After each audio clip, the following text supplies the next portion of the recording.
Hello and welcome back again, my lovelies. I hope you are all well. I hope you've had a good month and a half. But honestly, okay, if we're going to be perfectly honest, 2020 has been a year.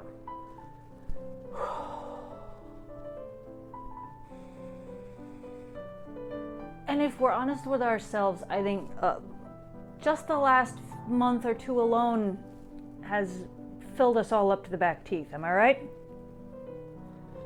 I, for one, am exhausted and burned out. And when I feel a little exhausted and a little burned out, one of my cure-alls, I guess you could say, is baking. So, yeah, I'm ready to do some baking. For sure. So, let's bake together today. For our vintage recipe today, here's the book we're going to be looking at. This is my grandmother's cookbook from 1961, and it came from the Page County Farm Bureau Women. This was a group in her home state of Iowa, and she and the other ladies, I guess, put this together. For today, what we're going to do is, of course, a little unusual. How could I not pick something a little unusual? What we're going to be making is ketchup cake. I didn't believe it either. It's quite literally a fairly standard white, yellow cake recipe, but with ketchup added to it. I'm not sure what to expect, but I'm curious. So we're gonna try it. Let's get started. First, we need to sift together our dry ingredients. I'm going to use a simple metal sifter, but you can use any kind that you prefer. Here we're going to sift 2 1/3 cups of flour, mixing it with 1 1/4 cup of sugar, as well as 1 1/2 teaspoons of baking soda, 1/2 teaspoon of baking powder, and 1/2 teaspoon of salt. I mixed those together previously. So we're going to give all the dry ingredients a good mix, and then carefully sift them into our mixing bowl. Now, sifting just helps to aerate the ingredients, make sure there are no lumps, helps the mixing process go smoothly later on.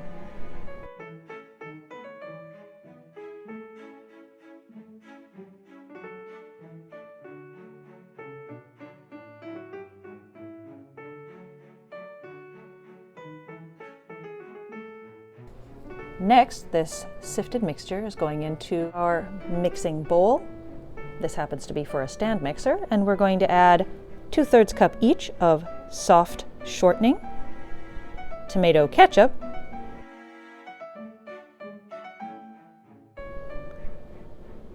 and 2/3 cup milk. I use 2%, but you may use whatever kind you like. Next, we'll add our paddle attachment to our stand mixer and mix this on medium speed for about 2 minutes until everything is well combined. Off we go.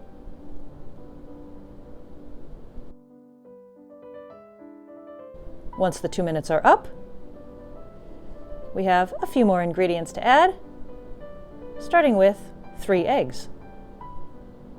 Whole eggs, of course.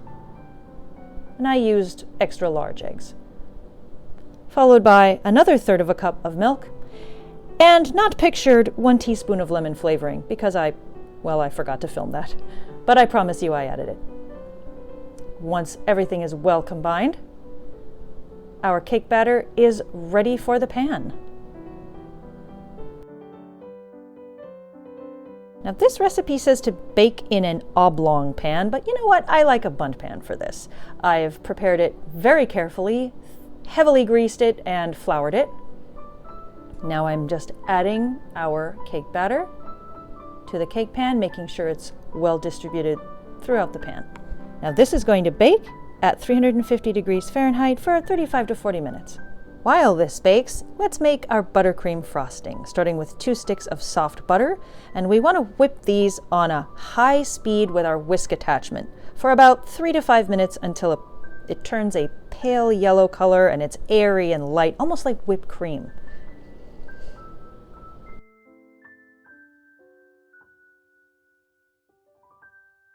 When that's done, we'll add 1 tablespoon of vanilla. And now the powdered sugar, 3 to 3.5 cups of it. Adding in small batches, a little at a time, making sure you don't, first of all, overwhelm your mixer, and secondly, you really don't want to get powdered sugar all over your kitchen.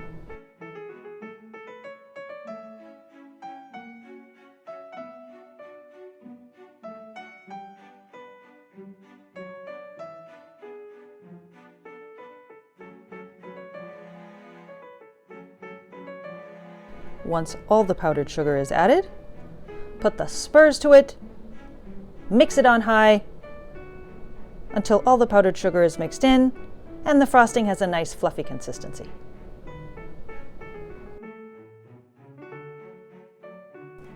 I now have my buttercream frosting, which smells like the most heavenly vanilla.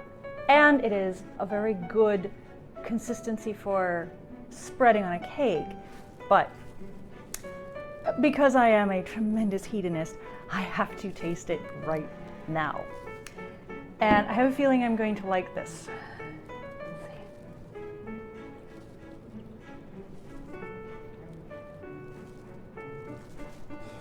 Oh my God. That's not right. That is so good. Yeah. I think you could put that on a shoe and it would make me want to eat it. That's so good. Yeah, I think I have to be alone with this bowl. Sorry, y'all. I have just pulled this cake out of the oven. It is very beautiful. A little cracking on top, but that's no big deal. And as you can see, this is coming out clean, so we know we're done. Now I have to let this cool, and then we can turn it out, frost it, and try it. Now that our cake is fully cooled, we're ready for frosting. Place your cake on a nice cake stand or a fancy plate.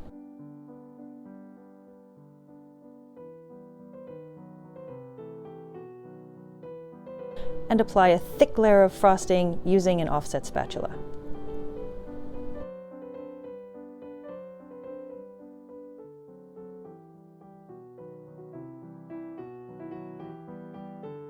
There's really no rules for this, just try to get it in as even a layer as possible.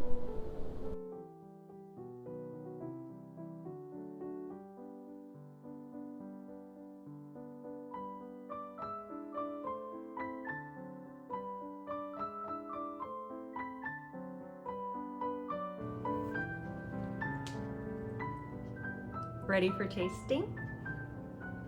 I am. So right away, the color is beautiful. It reminds me almost of an orange flavored cake that's had some food coloring put in it. This has no food coloring in it, obviously, it's just from the ketchup. And the texture looks fairly moist, but let's try it. I'm gonna try just a little cake first, just to see what it's like without the frosting.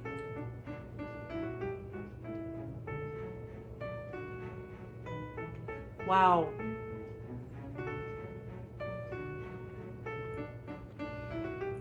Wow. Oh my God. That is so good. I'm staring at it in disbelief.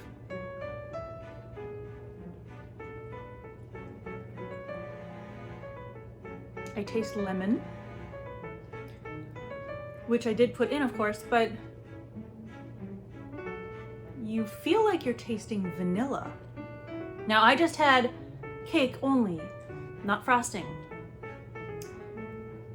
And there's no vanilla in this cake. So this is really, really interesting. Let's try it with the frosting.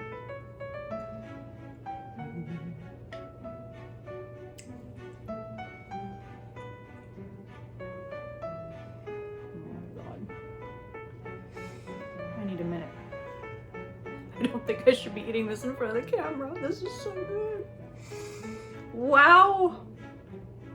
Never, ever did I think this was going to be this good. I'm gonna eat this whole thing. This is my dinner. Well, this was definitely a success. And I will make that again and again and again. Oh, well, we could call it quits there, but I want to try one more thing. So, you've seen Ketchup Cake.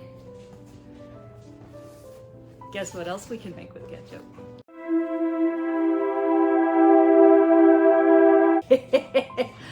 Yeah, I know, right?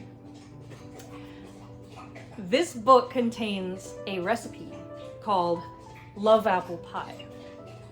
So it's basically apple pie with ketchup in it. And how am I gonna resist that? Now this is not a vintage cookbook. This was from the early 2000s, but it's still an apple pie, which is very traditional, with a very untraditional ingredient. So what do you say we try it? First, we're going to make our pie crust. It's a nice basic shortening pie pastry recipe. It's from the same book. And first we'll need a really big bowl, big enough I can get both of my hands in it so I can mix this well, into which we will add 1.5 cups of all-purpose flour, 1 tablespoon of sugar, and 1/2 teaspoon of salt, which I've already mixed. And we'll give this a good mixing.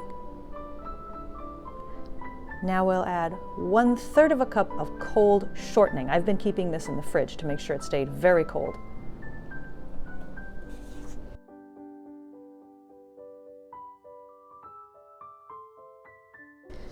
We're going to rub the shortening in the flour mixture with our fingers or a pastry cutter if you prefer, until it resembles coarse, damp meal. You want large and small clumps. Next, using a fork, we're going to work in about 1/4 cup of ice cold water. No need to measure it, just pour it in. I'm going to work it in 2 batches. Now this has to be cold. Everything in pie crust has to be cold because that's how we get those nice flaky layers, is when we have nice cold fat. So you don't really want any of this to warm up if you can help it. Mix everything together until it comes together in a nice tight ball. It should feel damp, but not wet, not mushy. Next, we'll take our dough, and we want to let it rest in the fridge for a little while. Again, cold fat is good fat when it comes to pie crust, so wrap it in a little bit of plastic wrap, and we'll put this in the refrigerator for at least an hour, if not overnight. Now for the apples. We'll be using these gorgeous Granny Smith apples, and you'll need 6 cups total, peeled, cored, and sliced. Ah, perfect. Now, if you want perfectly prepped apples like this, I highly recommend you get yourself one of these. It is an apple peeler corer slicer. You can buy these in kitchen supply stores, even farm supply stores online. And as you can see, they make the work of prepping apples very quick, very, very easy.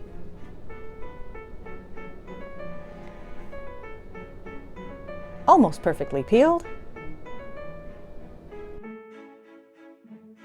Cored.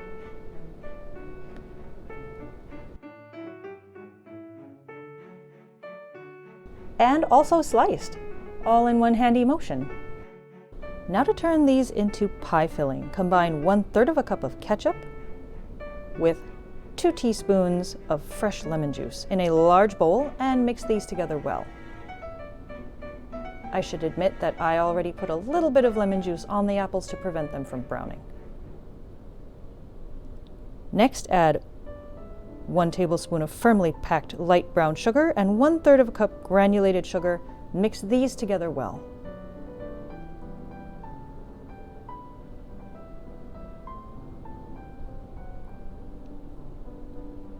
Now add the apples and toss well to coat.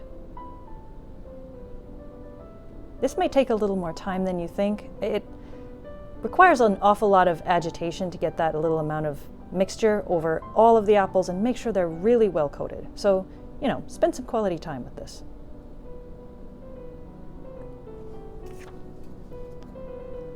Now to make the crumble topping, we'll combine 2/3 cup of flour, 1/3 cup of sugar, and 1 teaspoon of cinnamon with 1/3 cup of soft butter. And we'll massage this together well with our hands, of course, until we get fairly thick crumbles. Once again, moist, but not wet. Now setting that aside, ready for our pie crust. Now I already rolled this out, put it in a pie pan, as you can see, and I left it in the freezer for 15 minutes to chill. Again, it can't be overstated how much pie crust needs to be cold. Now we'll add our apples. Just dump them in.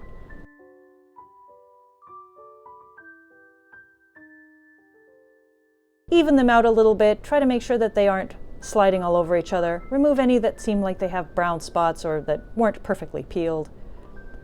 And try to get kind of a flat top so that we can easily place our crumble topping on the top without it all rolling off. For this, we're just going to start in the center and sprinkle over the crumb topping in as even a layer as possible, focusing on the center, but maybe a little at the edges. Doesn't have to be perfect.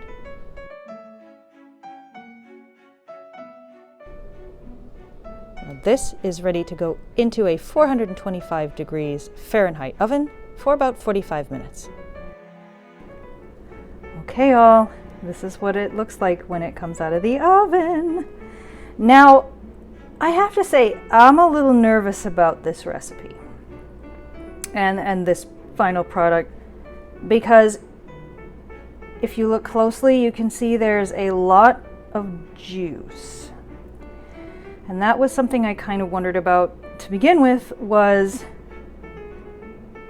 what's going to soak up all the juices from the apples?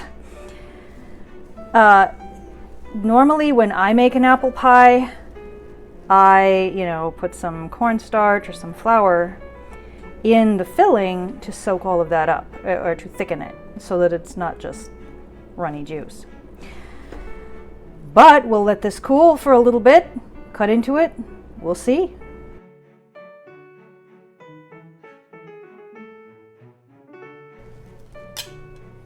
So here it is, love apple pie.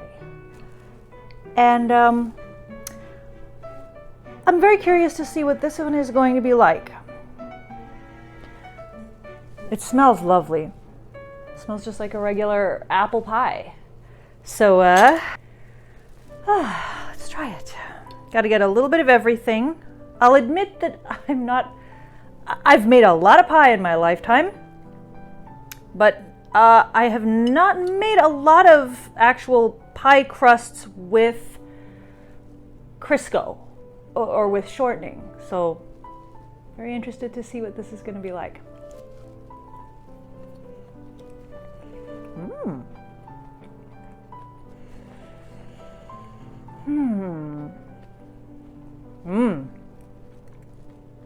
That crumble topping is lovely. Crunchy. Nice texture. Lovely warm spices. And then the apples are very nicely cooked.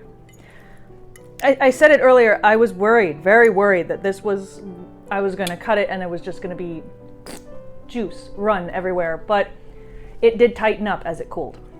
And I made sure it was mostly cooled by the time I cut into it, so. Oh yeah. And I gotta say, that crust is really nice.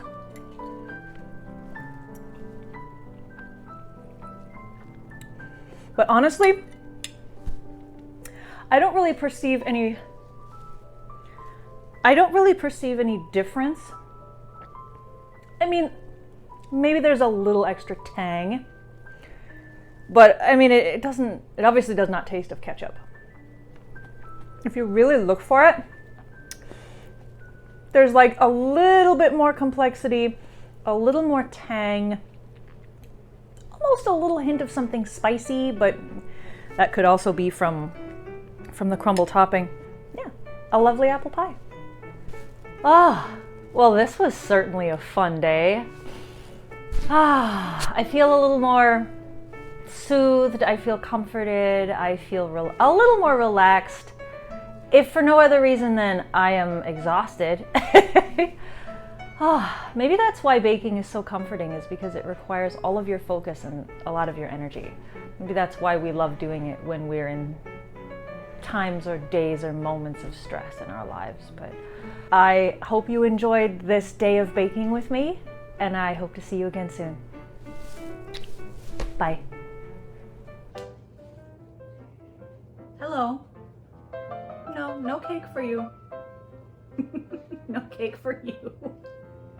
I'm sorry, baby. Oh, no. Oh, where is my offset spatula? Really? Go lay down. Ooh, go lay. Ooh, yeah, lovely, charming, appetizing. Go lay down. Kina, go lay down.